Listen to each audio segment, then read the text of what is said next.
It's really exciting for us to welcome you to talk about something that is very exciting and holds a lot of promise for HIV prevention, Lenacapavir.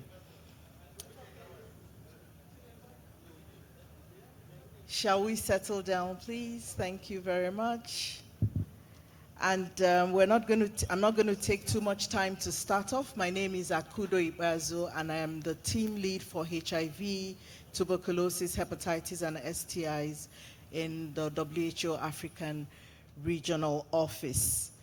And this afternoon, we're hoping to go with you through some very quick reflections on the new guidance on Lenacapavir, and we would also listen to a few panelists who would engage on some key thoughts on what we need to do to make it real for us in the African region. So without much ado, let me welcome Michelle Rudolph. Michelle Rudolph is going to take us through the presentation of the guidelines. Michelle.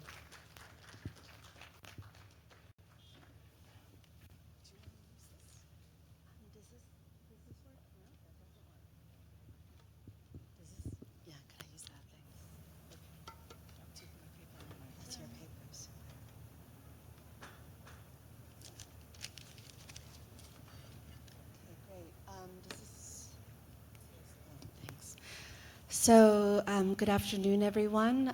Bonjour, je suis très contente d'être ici.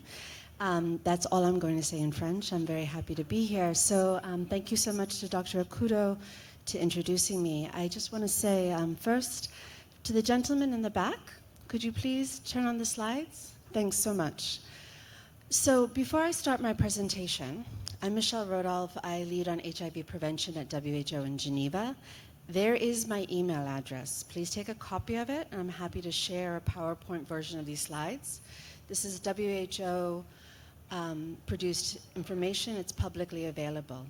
So I will give a very brief presentation, and after the brief presentation, I'll call on some key experts in the audience to come on a panel and just ask some questions of them, the donors, the Ministry of Health, implementers, or rather one implementer, because that's all we have right now.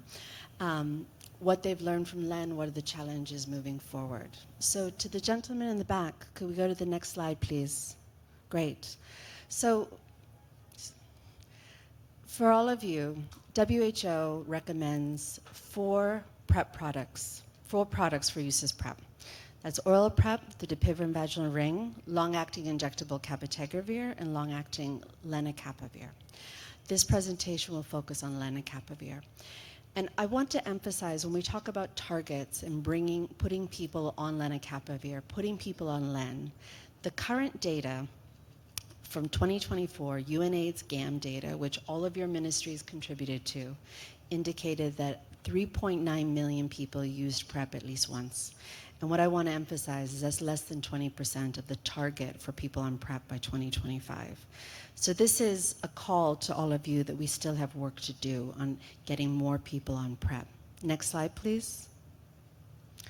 So in July of this year, WHO launched our recommendations recommending long-acting injectable lenacapavir as an additional prevention choice for people at risk of HIV as part of combination prevention approaches. And 2 pieces from that recommendation I want to emphasize is an additional prevention choice, not a mandate, and as part of combination prevention approaches. Condoms still exist, counseling still exists, other options for HIV prevention still exist. Lenacapavir is a choice, and it should be offered as part of primary prevention approaches. And then just to say, as I move along, LEN is a first-in-class HIV-1 capsid inhibitor. It's a subcutaneous injection administered every 6 months. So regarding LEN being a first-in-class HIV-1 capsid inhibitor, as of today, there are no other capsid inhibitors being used widespread for treatment. And I'm emphasizing this because in the event of drug resistance to a capsid to lenacapavir, there are still options. The 2 people who acquired drug resistance to lenacapavir in the Gilead trials were still able to be put on first-line therapy, similar to what most of you use, tenofovir, I'll say TLD. So it doesn't, drug resistance to lenacapavir does not prohibit use of first-line therapy. Next slide, please. Go back, please. You're going too fast. Go back again? Yes, great, thanks so much. This is my favorite slide. And the reason this is my favorite slide is because it's very simple and because this is what we all need to know for the dosing for lenacapavir. It's a subcutaneous injection every 6 months. On day 1, you get your 2 injections in a subcutaneous area. It can be the abdomen, it can be the thigh. Other places are being explored. And on day 1, there's also 2 tablets of 300 milligrams each. That's your oral loading dose. And on day 2, there's another 2 tablets. That's the completion of the oral loading dose. Oral loading dose is needed to reach target PK levels within the first 3 to 24 hours of taking the first 2 pills. What that means is that without the oral loading dose, protection will not be achieved until about 3 to 4 weeks after the injections alone. So for someone to be near immediately protected, those 2 oral loading doses on days 1 and days 2 are needed. And I would just say what we see is people come into PrEP services because they want PrEP now, not in 3 to 4 weeks. So this should just be this should be considered and emphasized to the young people coming in. They're not coming in to use something next month. They're coming in to use it today, even the old people like myself. We don't think that far ahead. Next slide. Thanks. And I'm just going to run down, what we know from the PURPOSE trials. And there's a number of people from Gilead sitting in the room, so thank you to Gilead for running these trials so efficiently and getting the data out so quickly. The trial among primarily women showed 100% efficacy in those using LEN, and the trial primarily among men showed 96% efficacy. There were 2 seroconversions of men taking lenacapavir. We don't know the reason why today, but researchers are looking at these questions in detail to have an answer. And regarding adverse events, the adverse events seen were similar between the LEN and the oral PrEP arms. Most were mild or moderate. And the major adverse event reported is implementation site reactions, which I'm told were typically mild and decreased over time. So lenacapavir use in pregnancy.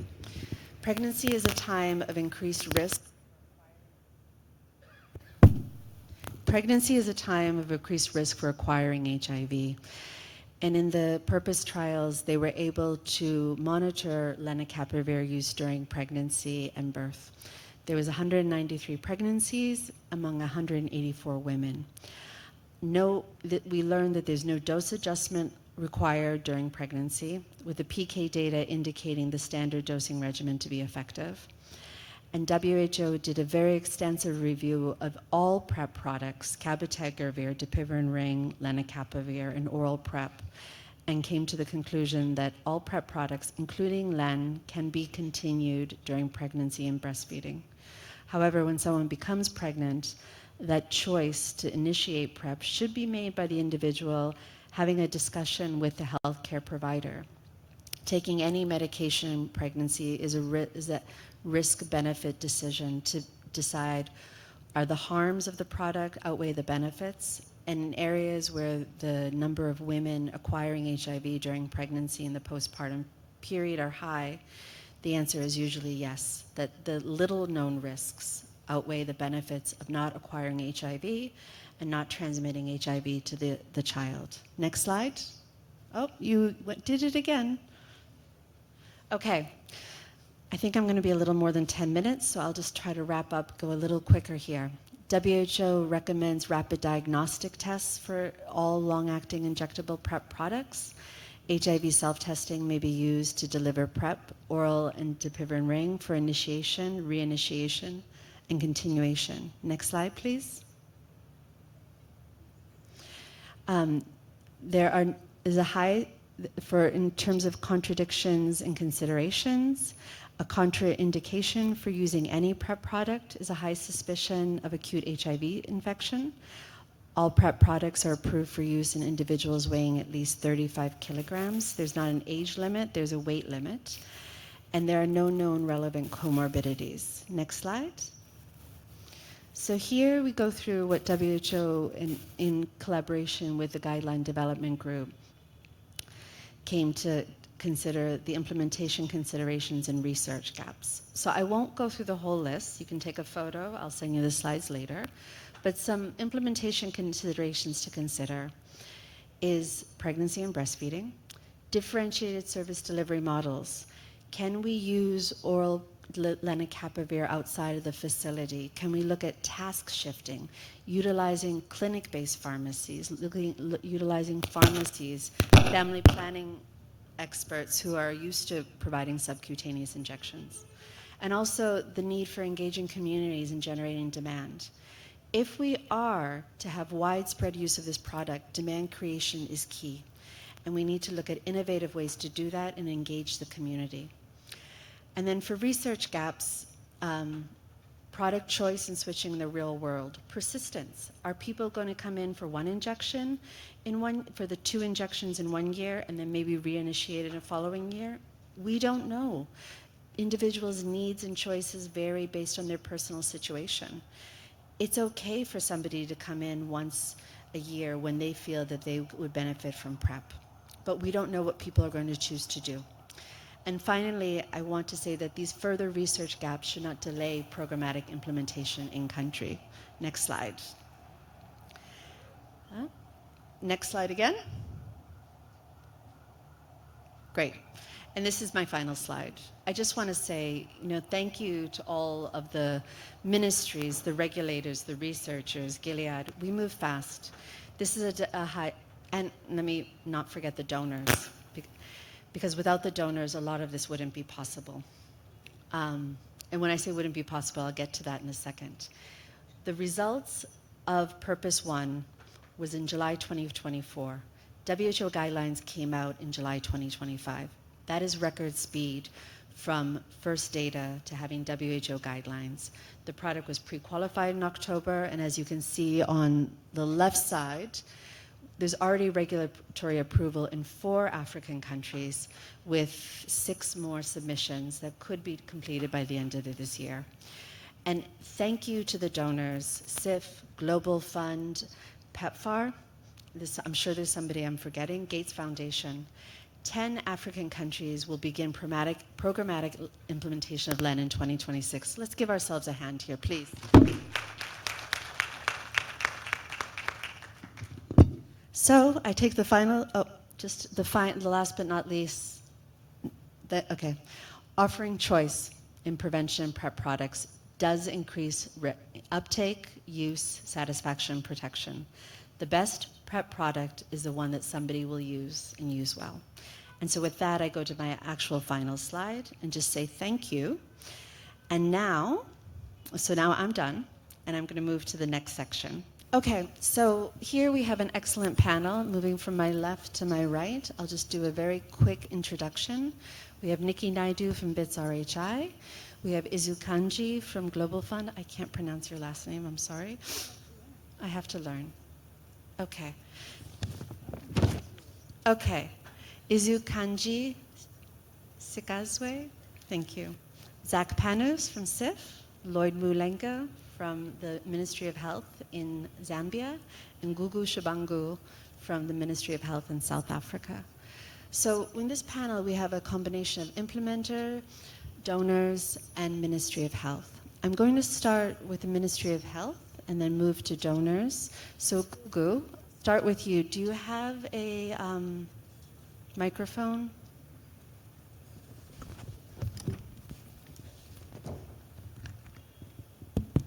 Great.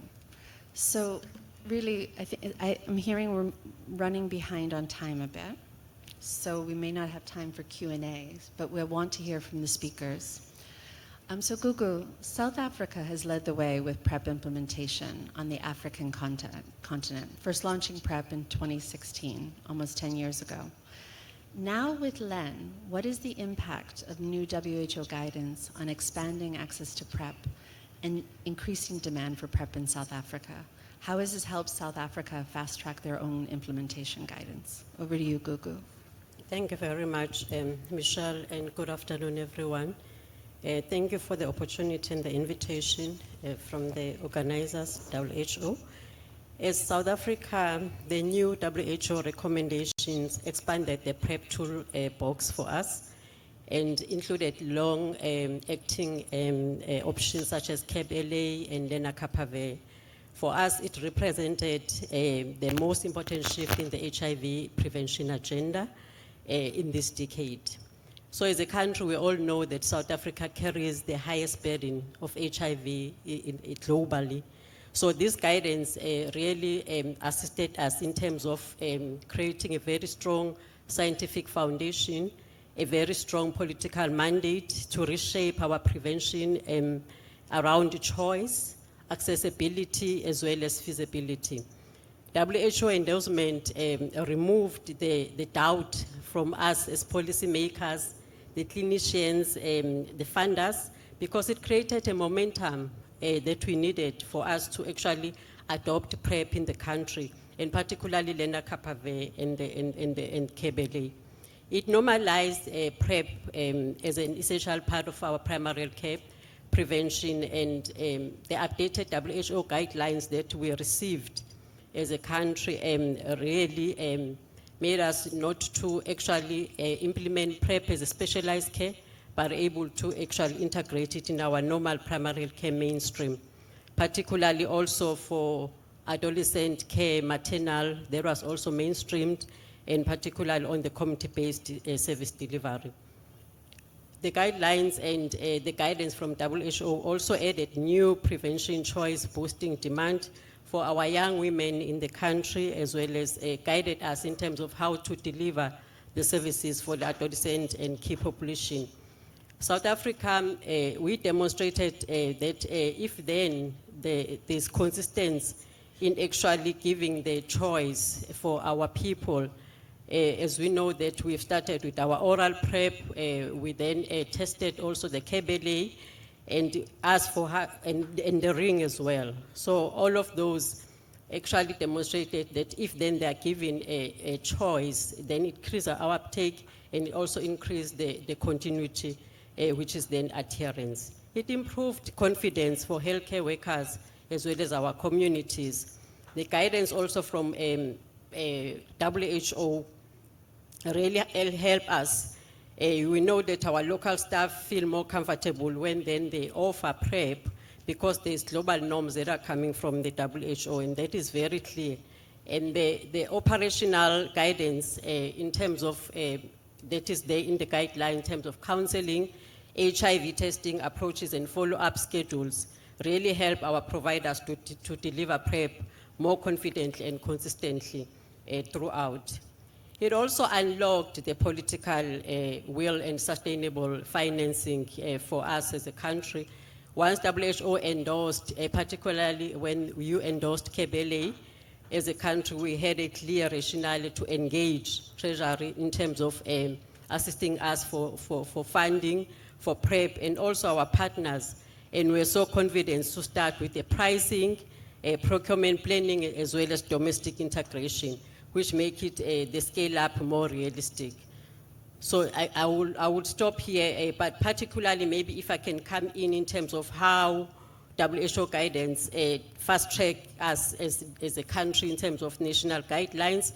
We were then able to ensure that it assisted us to accelerate the policy and updates that we needed to do in our policy. So we're able to update our national PrEP implementation guidelines within a few months after we then received the WHO recommendation. Instead of us having lengthy processes in terms of doing that, we could just adapt WHO ready-made normative guidance, and then we were able to start. We were also able to pilot and have learning sites which we use very clear WHO guidelines for us in terms of doing that. We move quickly also with the CAB-LA piloting in 2023, 2024, because the guidelines provided us with critical real-world data on delivery models and for young women, and also very clear in terms of who to receive the services. We're also able to streamline our regulatory and procurement pathways because we know that the regulators as well as advisory committees, they heavily rely on the WHO norms. So because they were there, we could proceed with all of those, and we could be able to start with our PrEP products and ensure that we have a national formulary and the tender processes could begin. We were also able to support the operational readiness in our facilities because there were clear guidelines we could just adapt in terms of ensuring that the nurses and all the healthcare providers are trained, and then we were also able to prepare facilities for delivery of the oral PrEP. Also, it allowed us to strengthen youth centers and differentiate models, as Michelle was saying. Also, as a country, we're able to expand our oral PrEP to our higher institution of learning, and also using the guidance from the WHO. Also, in closing, as a country, we are now positioned to be one of the countries to implement a fully multi-product PrEP program. We are doing oral PrEP, the ring. We also tested Kebele, and soon we will be implementing the Lenacapavir as a country. Thank you.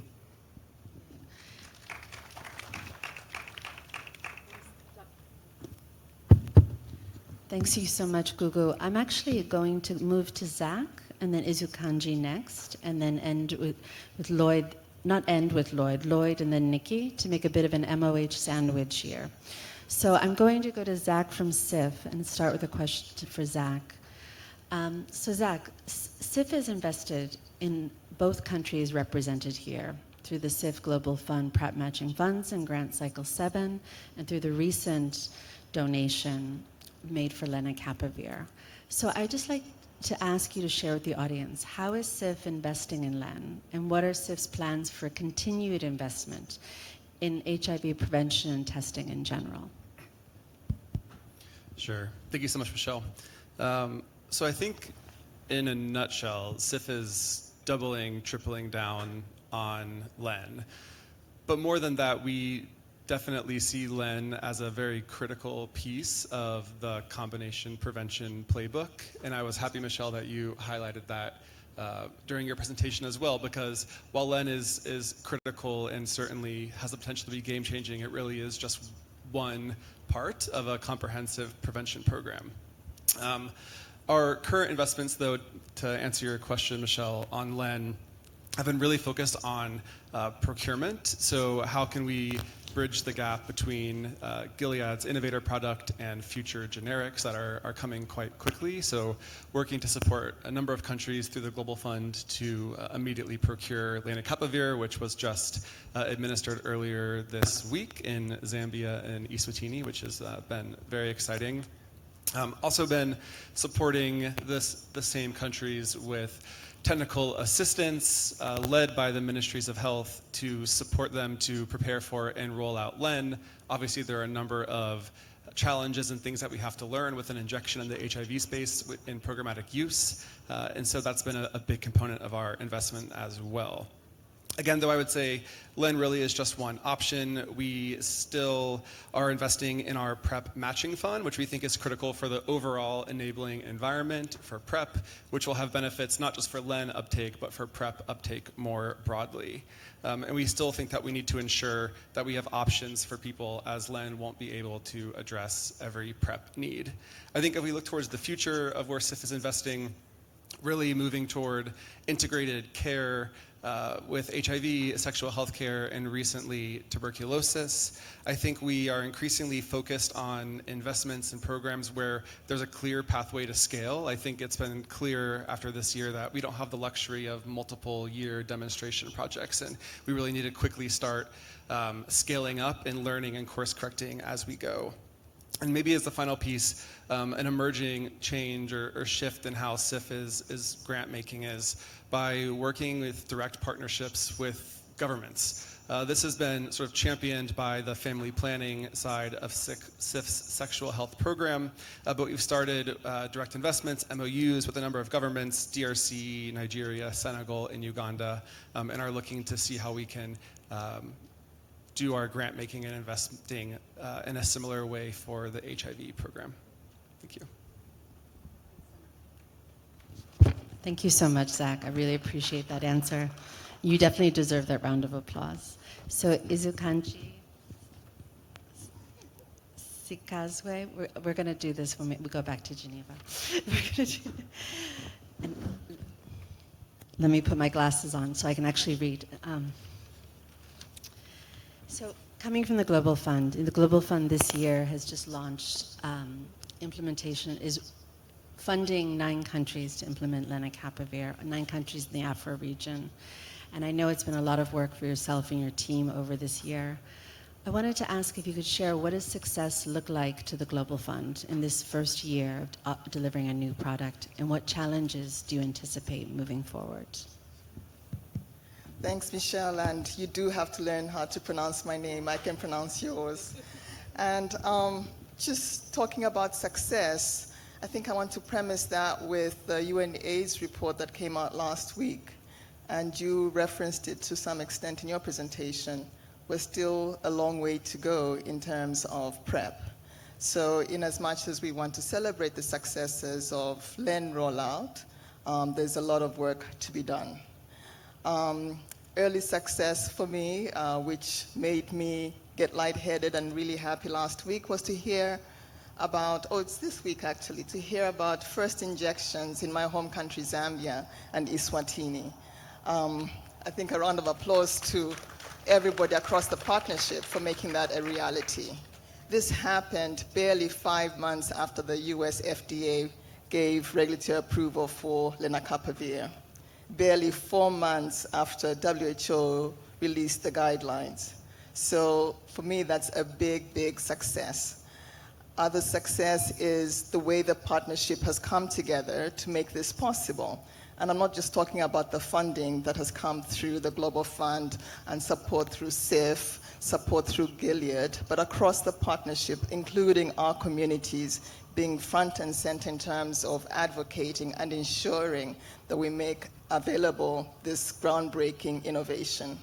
So success is the partnership making this possible. And when we look back in terms of the time period or the time lag from the release of innovative, science-proven interventions over the years and the time it's taken for them to actually get into countries, it's been a long time. So this partnership and what was done should be celebrated. Also, it's the shift from demonstration projects to actual full-scale phased implementation, and I applaud all the 9 early adopter countries as well as the other countries coming on board in terms of not trying to implement this in a siloed vertical pilot demonstration phase, but integrating it into already existing platforms and integrating this as part of the broader prevention toolbox. So that has to be celebrated. Another big celebration for me is just hearing through the partnership the availability of generics coming very soon. And that, has been made possible because of the partnership that came through and made early implementation possible, shaping the market and creating the demand. So I think I'll stop there, but really, really emphasize that we can celebrate what has been achieved, but keep our vision front and center in terms of where the gap is and where we need to go. There's still a lot to be done. Thank you.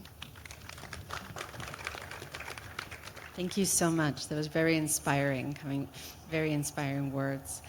And moving over to Zambia, where Izukanji comes from, I'd like to ask Lloyd if you could just share some of your thoughts. I mean, as Izukanji just mentioned, Zambia and Eswatini are 2 of the first countries to deliver Lenacapavir as part of a programmatic implementation.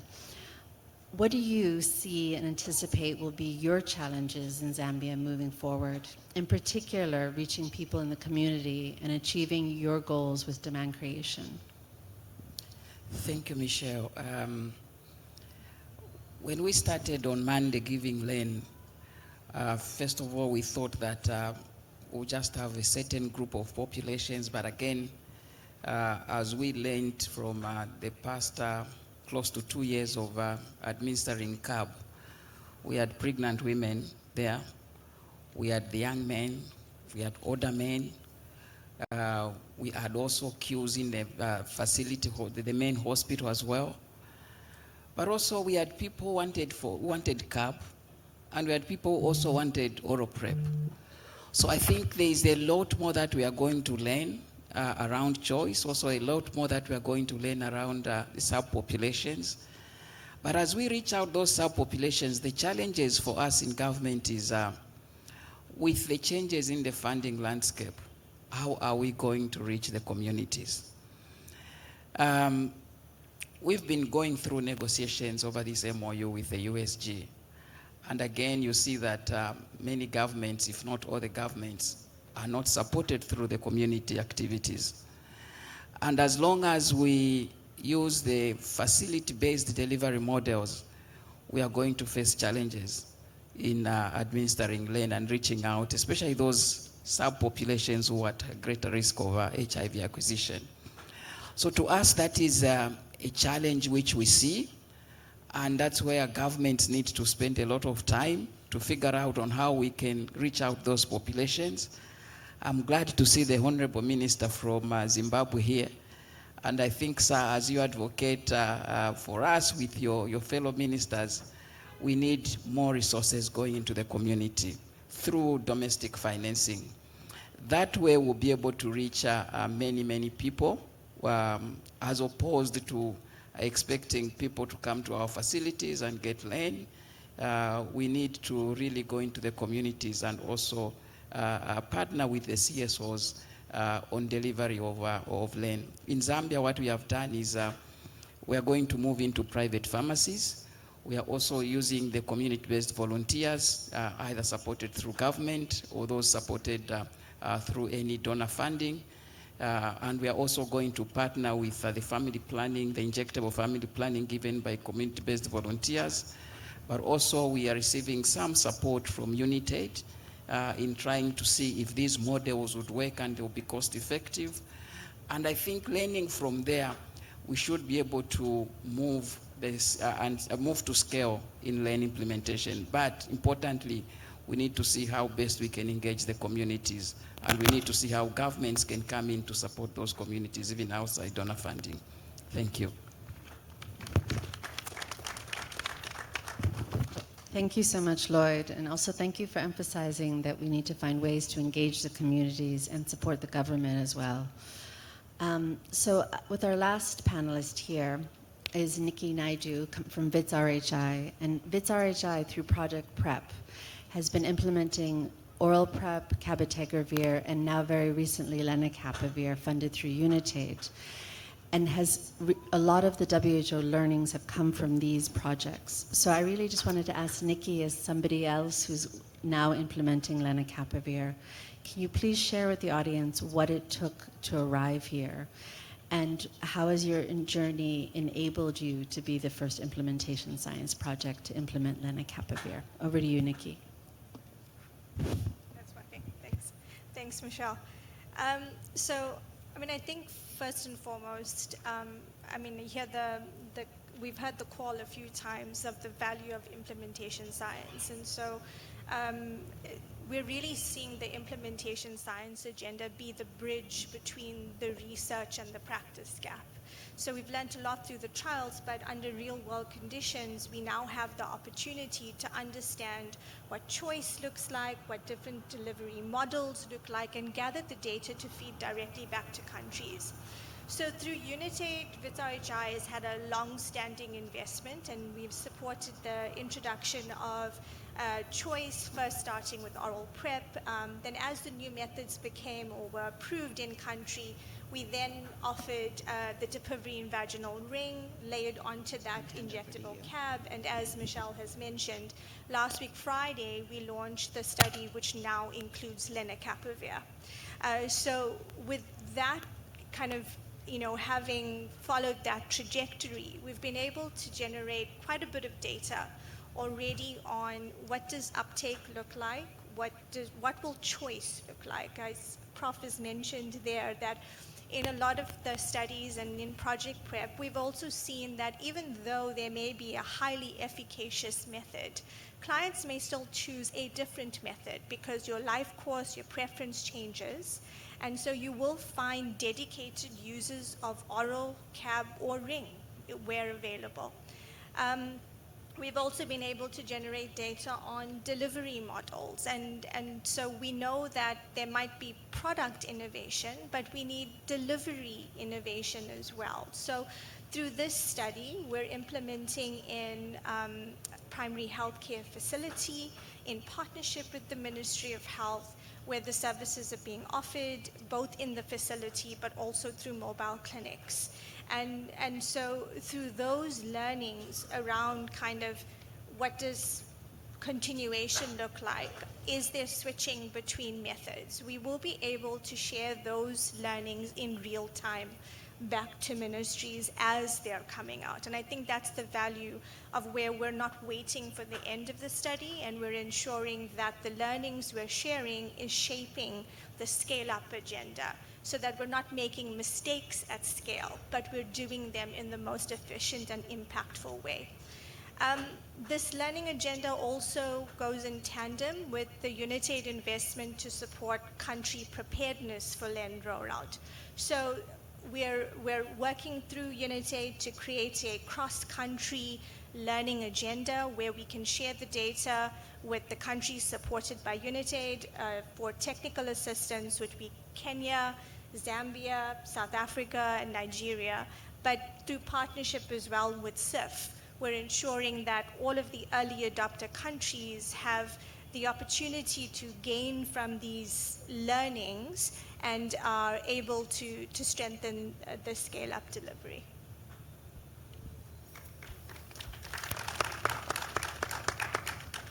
So I want to thank all the panelists for your interventions. I'm going to hand over to my colleague, Dr. Akudo, who will take Q&As for the panel, so you're not released yet. But I really, just before handing to Dr. Akudo, wanted to say thank you, all of you, and just really echoing Izukanji, it's a partnership is how we arrived here. WHO's guidelines did not arrive without the partnership and the support from the ministry in particular, but from other partners, implementers that have experience on the ground, the Global Fund, the support from CIF and UNITAID and Gates Foundation. But getting to where we are, getting to these 9 countries, implementing LEN through Global Fund, plus Malawi through PEPFAR, has taken a village of individuals. So I thank you so much for sharing your experiences and your reflections. So a big round of applause for the panel. And I hand over to Dr. Akudo. Thank you so much, Michelle, and thank you to our fantastic panelists. It takes a lot to hit the right spots in the short time that we have. Thank you. And we'll just open up the floor very quickly for a few quick questions. If we can have one question from each group very quickly. A second question. Okay, so we'll start with the first question. And please, your name, institution, and who your question is directed to. Thank you.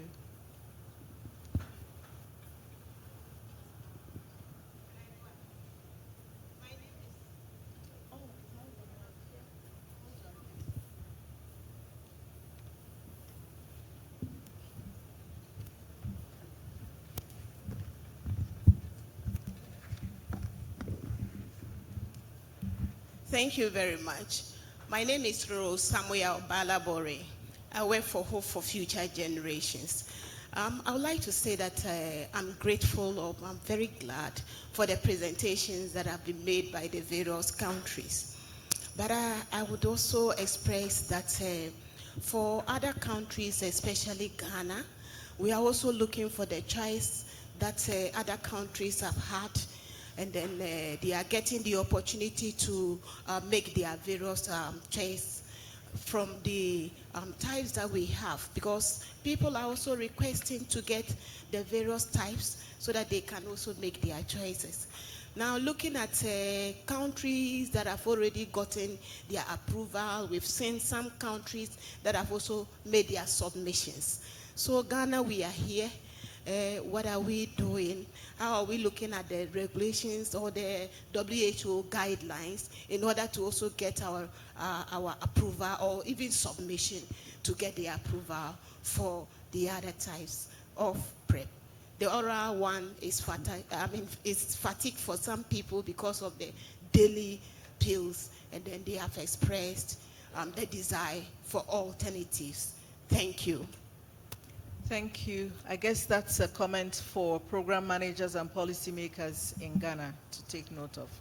Any other questions or comments from the audience, please?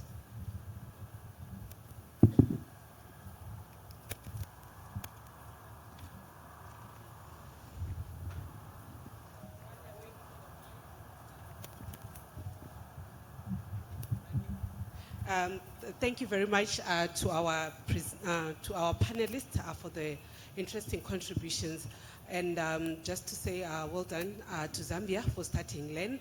My quick question is, given the timelines that have been shared around, the transition from approvals and to actual implementation, what did you do innovatively to ensure that the information gets to the communities so much that those whom you started injecting, you mentioned Monday, are not necessarily the privileged few, but you're confident that information has reached to your population and anyone who's interested was able to come through and access the service, knowing very well where to get it? What did you do innovatively so that we are not just starting with the privileged few? Thank you. Zambia? Thank you. We had a roadmap for implementation of all the prevention choices made last year, before CAB came in. And when we had WHO give guidance on how LEN was going to be distributed and how it was going to be really given to individuals, we already had a plan as well, a roadmap which before July, we had that roadmap already on implementation of LEN. And we had to use the other structures already created on CAB administration.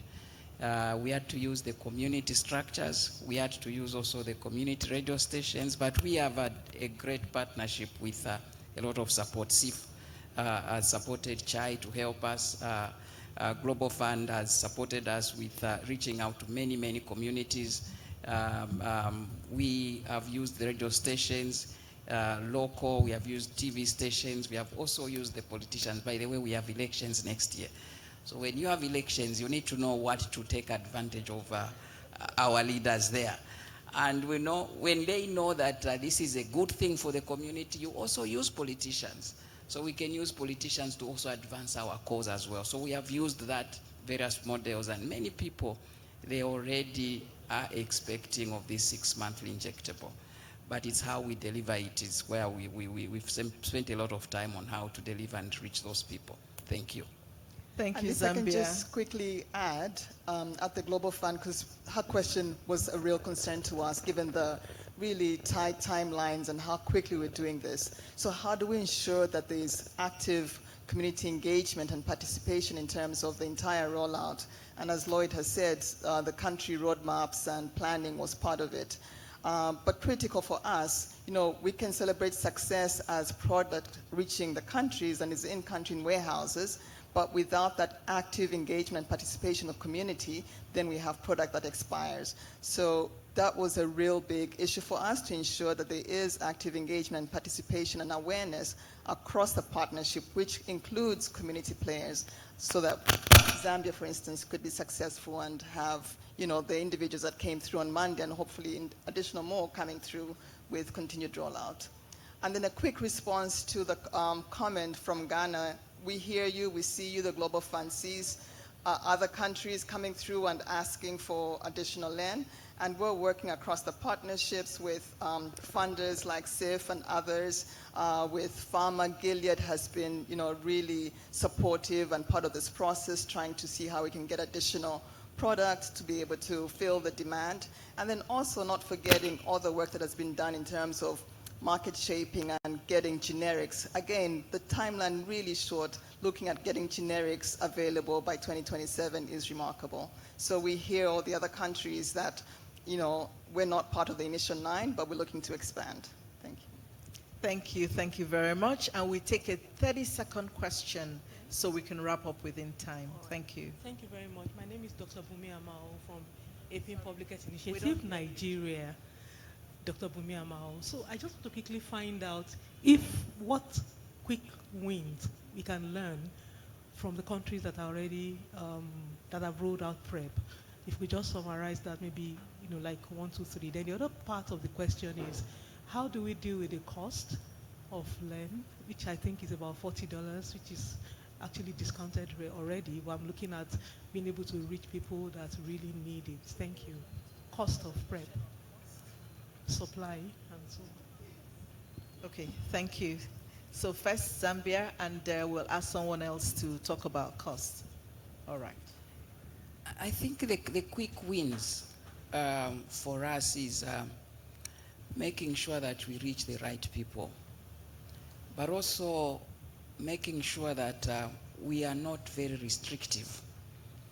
Many a time we define the risk people by populations. You need to reach the FSWs. But very few people may identify themselves as FSWs. So quick wins we have opened up, and we are seeing more from a number of people who are perceiving themselves to be at high risk, but also bringing on board the various partners which we have to support the response. I think those are the quick wins for us which we have seen so far, and we hope that we are going to sustain this. Thank you.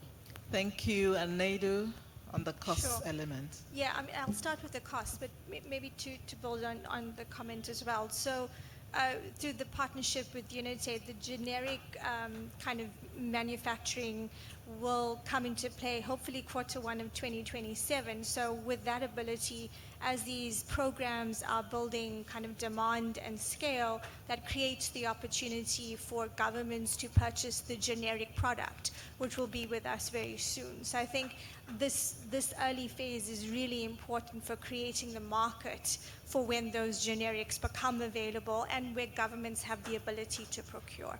And I think the deal was announced early this year. Common is sitting right there in the front from UNITAID. But with the generics, the price point, I believe, is $40. So that significantly reduces the cost and make it available. I also just quickly wanted to say the learnings. You talk about the learnings as well, and I think we've talked about delivery models and the need for differentiated models outside of the facility. And I love the example from Zambia with Prof talking about kind of using other cadres and task shifting to other cadres to deliver services. Peer-led models, the data really shows that this really works in terms of creating awareness and demand for services. And I think this morning, maybe a key point around a health system aspect is we see that with integration, there are efficiencies. Young people, for example, coming through for services want a varied prevention service, not just for HIV prevention, pregnancy prevention, STI prevention. So the efficiencies there are insurmountable. So I think these are some of the learnings, and we know long-acting will, in Michelle's last slide, it increases uptake, it increases continuation and re-engagement, it increases coverage for prevention. So those are some of the big ones, I would say. Thank you very much. And this brings us to the end of this 45-minute, what I would call a lightning session. Let's give ourselves a very good clap. Thank you very much. And in terms of some key takeaway messages, we've heard this afternoon that PrEP must continue to be seen. Lenacapavir is one additional option, and we should continue to see PrEP overall as an option and a choice, and should be offered with other prevention options, together with other prevention options. We have to think integration, not just in terms of how this is delivered, but in terms of everything that is done, whether it's across all the prevention, combination prevention approaches, etc. In terms of bridging the gap for procurement, that's something that remains, and we have to think about that constantly as we roll out. We also have to move from thinking siloed pilots into scale up, and that is what success would look like. Moving from the few countries, moving from small groups to a full scaled up program across the region for Africa. And finally, we have to think sustainability with the changing financing landscape. We must think sustainability, and maybe not the very last, communities will be very important, key and central to taking us where we want to go. So thank you so much, everyone, for staying with us, and let's give the final applause to our excellent panel. Thank you very much.